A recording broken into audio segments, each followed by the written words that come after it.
Nearly 20 years before Prohibition, a war against bootleggers in the city of Anderson, South Carolina was being waged by the Anderson Police Department, led by Chief John Dillingham. We uncover their battles this week under the Kudzu. January 14, 1869. Twin sons were born to James Dillingham and Sarah Thomas of Rabun County, Georgia. Named John and James, these two brothers would both die in their 30s, but would enter history as South Carolina's only successive twin chiefs of police. 1869 was a pivotal year in American history. Ulysses S. Grant took office as president, and the United States was in the midst of Reconstruction. The election of Wade Hampton as governor in 1877 brought an end to Reconstruction in South Carolina. For the first time since the Civil War, a Democrat was governor. In 1892, in response to the growing Prohibition movement in the state, the General Assembly created a dispensary system, which was essentially a state-run monopoly on liquor sales.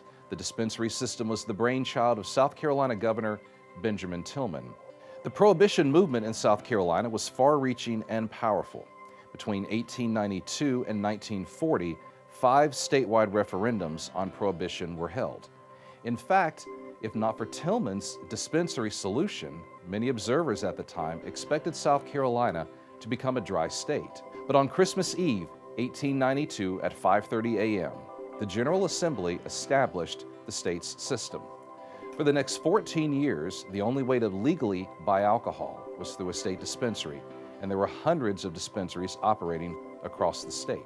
Local reaction to the new system was mixed. The Anderson paper strongly opposed the measure, calling it obnoxious, and argued the proper function of the state was the protection of the life, liberty, and property of her citizens, not the selling by the state of intoxicants. The result of the dispensary system was the emergence of blind tigers. Since the law prohibited the sale of alcohol by anyone other than a state dispensary, owners of blind tigers would feature an act, usually a performing animal, which the customer would pay to see.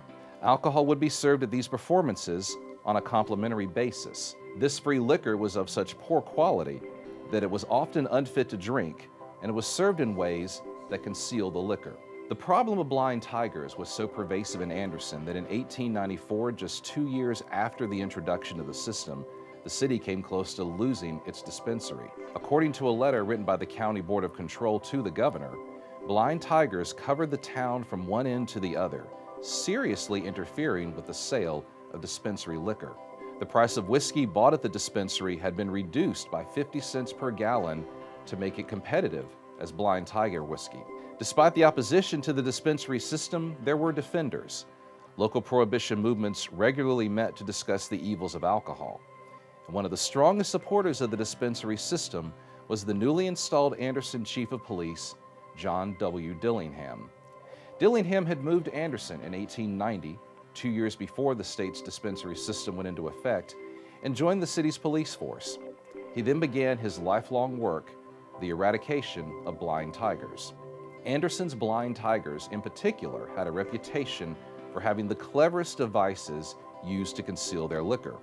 But Dillingham was known for the fearless way he went after these establishments. Such devotion to duty was not overlooked by the city leaders. In December 1894, Dillingham was offered the position of Chief of Police. He accepted and now found himself with the power and authority to rid Anderson once and for all. During the autumn of 1901, Dillingham developed tuberculosis. To care for Dillingham, a nurse was provided by the Knights of Pythias, a fraternal order to which Dillingham was a member. Dillingham died on March 31st, 1902. Surrounded by his family. His dying words were, "It's all right, God will take care of me." His funeral was one of the largest ever seen. It was held on Easter Sunday and is remembered by contemporary accounts as standing room only. At the time of his death, it was observed that Dillingham only knew right and he dared to do it. At the time of Dillingham's death, Anderson was recognized as the best policed city in the state. Blind tigers had completely been driven from the city, as well as the other criminal activity that usually accompanied them. To fill his position, the city turned to his twin brother, James Dillingham.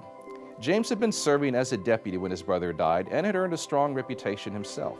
He was an early advocate in using bloodhounds in search and rescue operations. He accepted the position of Chief of Police, but due to his poor health, he served only a few months before stepping down.